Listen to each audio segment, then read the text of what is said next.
So another video here by Shibuya Republic or Tokyo Real Estate Man.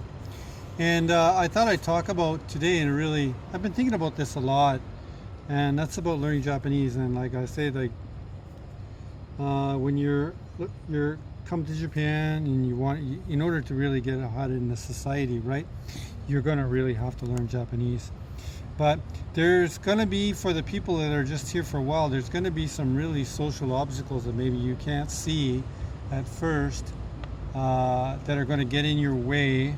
And I just thought I'd talk about them today here in the video. So depending on like what your level is, okay, but let's say that you come here and your level is, even if you've studied, like pretty hard and you have what's called the N1 now.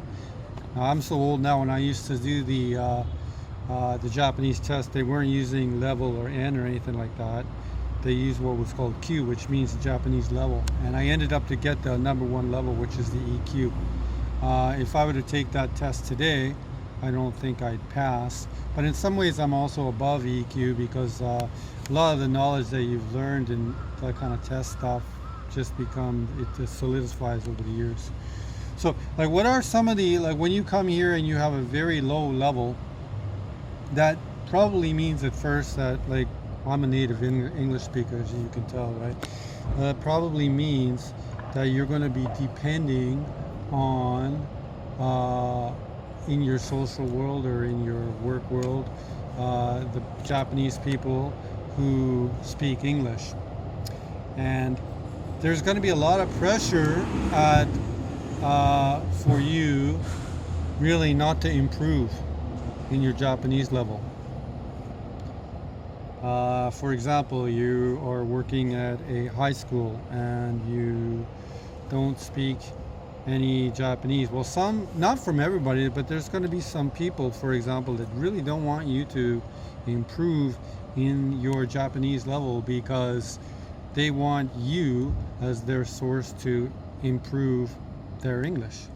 Now that's just at a job level, like for example, if you're happen to me, let's say you're into a relationship and your partner's English level is here and then your Japanese level is here, right?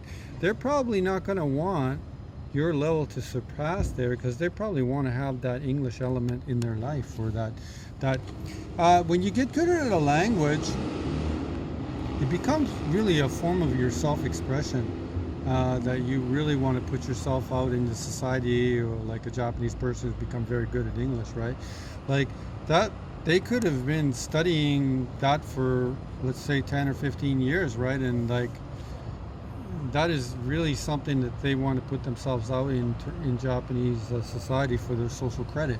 So if your level starts to get near yours, that starts to really conflict with what that person might be looking into for the in the relationship in terms of language, or I think it's really part of like the self-expression of who people are.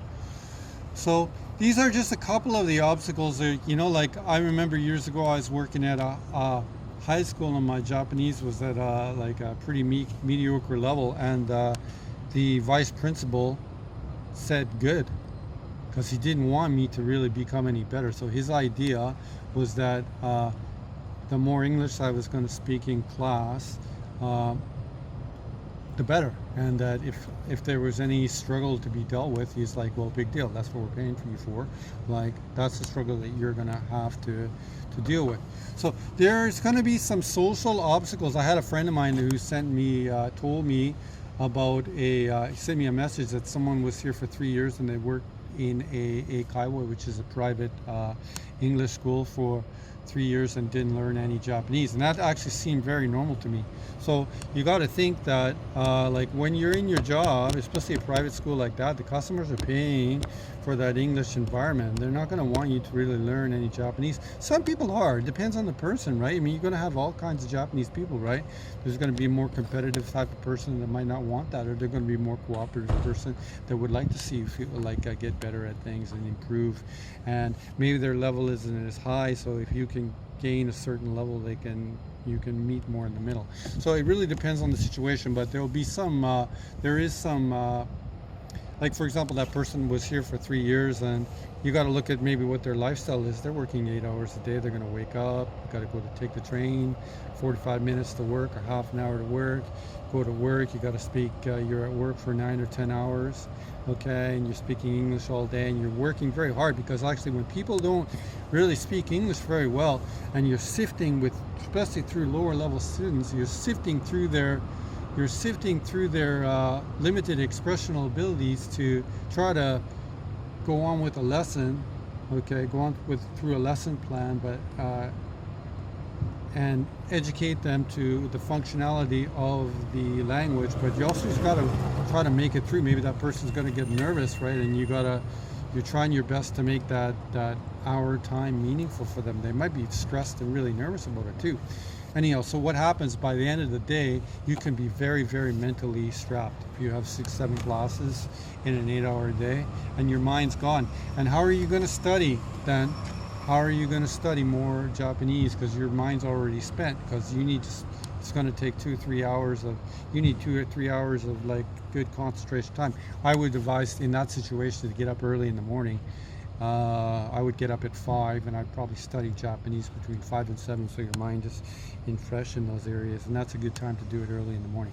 But yeah, the point of this video is there's going to be certain social pressures you're going to find from your school, or it could be not even social. That could be like a professional obligation for people. You know, social obligation is going to be in terms of your relationships, right? And then you're going to have professional obligations in terms of whatever your company or your school is going to expect from you, right? So yeah, these are just a couple of the obstacles that you'll find when you're studying or beginning to study Japanese.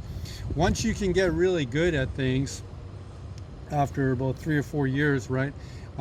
It's really good, because you can stop working off a textbook, and then what happens is once your listening gets better and your functionality in the language gets better, and you begin to listen, you're getting away from textbooks. You're beginning to learn like how my kids or any of us learned our first language, which is just from the osmosis and the learning from repetitive patterns. Just keep in mind when you're learning a second language, and language is really just pattern recognition, right? So that at the one point where you are hearing everything around you, that becomes to be like a reinforcement mechanism, and you can really, well, at one point, for example, my Japanese got really good, and where a textbook became no good for me anymore, and I need to throw away the textbook because it became to be a kind of like, well, I don't know what it is, it began to hold me back in terms of how I needed to advance in terms of things. And I needed to advance in terms of like not textbook stuff, but in terms of like the colloquial kind of things and patterns that you're not going to find inside a textbook. Anyway, that's another video here by the Tokyo Real Estate Man, and reminding you to you can follow this channel, and if you want to support this channel, you can always contact me and put an order in for a t-shirt or a hat. That's one of the best ways. We don't really ask for any Patreon or kind of free donations like that. If you order a t-shirt, if you're going to support the channel, we might as well get something out of it. That's the way I look at it. And this is my shop here, and we cruise around Shibuya. We're Shibuya Republic, but I'm also the Tokyo Real Estate Man. And thanking you for watching another video here today, talking a little bit about your problems, some of the social and professional problems and obstacles that you might find when you're studying Japanese. Thank you.